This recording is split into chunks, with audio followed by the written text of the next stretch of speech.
veut strictement rien dire. Historiquement, il n'y a aucune référence au Sahara occidental. C'est un terme qui a été inventé de toutes pièces pour justifier des projets de séparation. Et donc, il faut remettre les choses au clair. Et ce Sahara, il est marocain.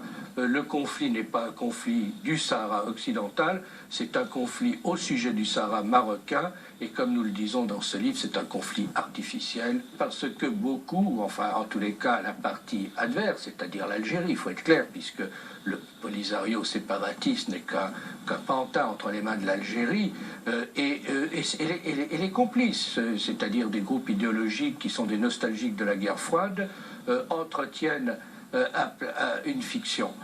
Qui est une fiction incroyable, qui est celle de la décolonisation ne serait pas terminée dans ce territoire. Or, la décolonisation, elle a été terminée en 1975-1976. Un conflit sur lequel les Nations Unies n'ont pas vraiment de prise, selon l'auteur. La MINURSO n'a plus aucune raison d'exister.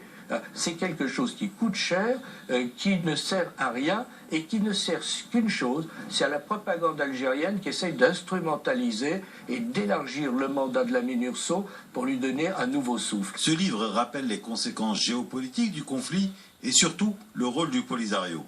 On sait très bien que les bandes du Polisario et certains militaires algériens ont des accointances contre nature, aussi bien avec les trafiquants qu'avec les terroristes. C'est-à-dire qu'au lieu de participer à la stabilisation de la zone sahélo-saharienne, l'Algérie la déstabilise. Dans cette région sahélo-saharienne, où on a besoin d'ordre et de sécurité, le Polisario est aujourd'hui un mouvement de déstabilisation majeure, et je dis que c'est un mouvement qui devrait être inscrit sur la liste des mouvements terroristes.